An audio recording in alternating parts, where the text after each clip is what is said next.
Hello and welcome to World Have Your Say. As part of the BBC's Extreme World series, we're looking at corruption. A new poll suggests that around the world, people believe it's on the increase, with 1 in 4 people paying a bribe in the last year. Meanwhile, a BBC study says that corruption is the world's most talked about problem. So have you paid a bribe or taken one? Is it part of everyday life or indeed an alien concept? Well, we've got a number of guests around the world to get involved in our conversation. In a moment, we'll go to New Zealand and to the US. But first, let's speak to Maria Watila Tajbe, who is a businesswoman in Kenya.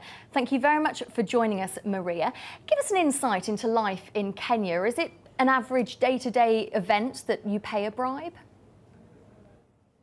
I'd say it's an average day-to-day event, given the kind of life that I lead as well, the average middle class to the upper class, then it is, yes, an everyday way of life.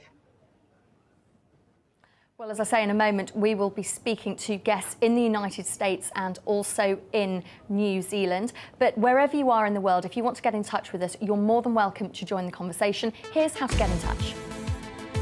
You can get involved by posting at the blog worldhaveyoursay.com. You can also email worldhaveyoursay@bbc.com. You can text us country code 447786 20 60 80, and you can call us country code 44 20 70 83 72 72.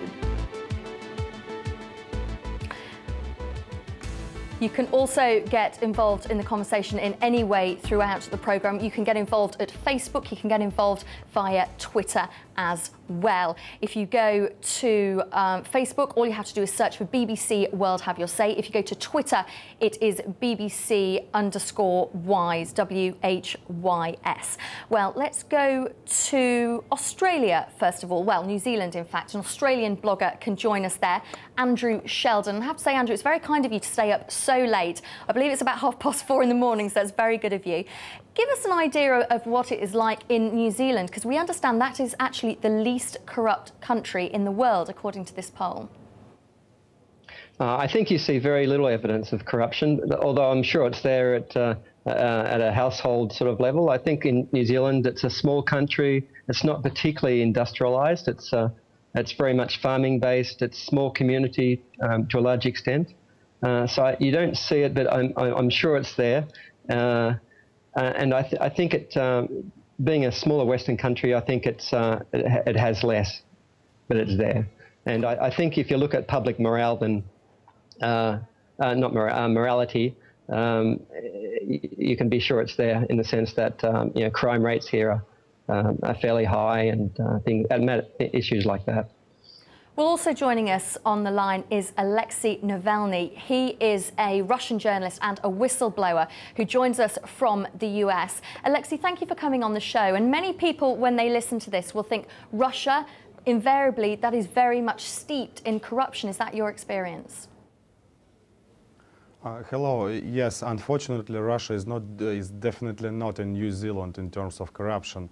The scale of corruption is such big now that even people who are corrupted, they are making statement that is too much now. Problem is that the people who are corrupted, they want to fight other corruption, but not their own corruption.